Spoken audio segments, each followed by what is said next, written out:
Well, my name's John Davey. Despite what the ads may say, apparently meningococcal is not something that only children or teenagers get. 55-year-old men can get it too. I got sick for a day. Turned 55 on Monday, my birthday week, and by Saturday I was in an induced coma. 15 days later I came out of a coma, but I came out of it. So I wasn't dead, which is awesome. The best thing of waking up, this bit still affects me. I still get teary. My long-suffering wife, she went through the worst of this. Deb's went through all of this, plus more. So every time I'd come out of a procedure, she was there. When you have a loved one who almost dies and you go through an 8-month experience, as we did with John, what you learn is that you have more strength than you know. The testimony to human spirit, the love, of one human for another. There was no way I was going to let him die, be on his own. We've both tried to approach everything since my major medical experience in that light, just move on. I thought superannuation was something that I would have when I retired, and I would look at probably just before I retired. Every year I received some correspondence that I didn't read. But yes, that was my relationship with superannuation at the time. I quite quickly, through need, actually found out who my superannuation with is. There was a thought in the back of my head at that point in time that I had income insurance as part of my superannuation.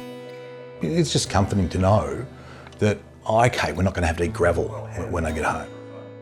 I think it actually only really hit home when the pandemic started. Deb was retrenched for 12 months. And it was that, well, I know we're still getting half of my normal wage, but we'll get by.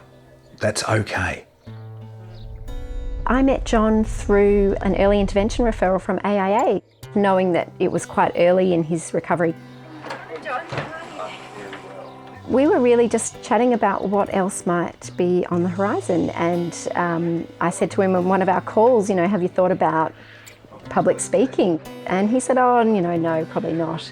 And over time that idea has really evolved into something quite big and meaningful for him. So it's really provided purpose on where he sees himself in the next 12 months.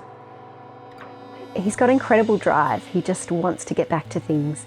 He will look outside the box. A lot of people don't realise that they've got income protection, let alone access to rehab services. So there's a whole industry of us out here, and there's plenty of support around if you're ready and you're interested.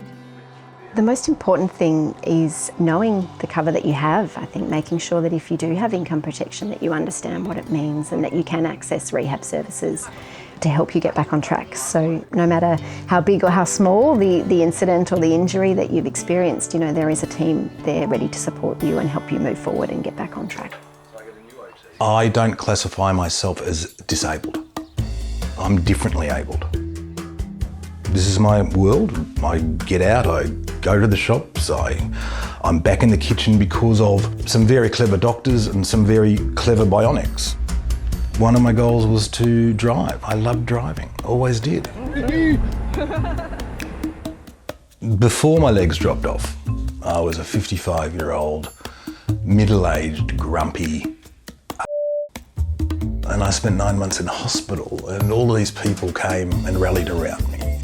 It has been mentioned that ever since my legs fell off, I'm a nicer person. So I'm in a better place, albeit a bit more compactly.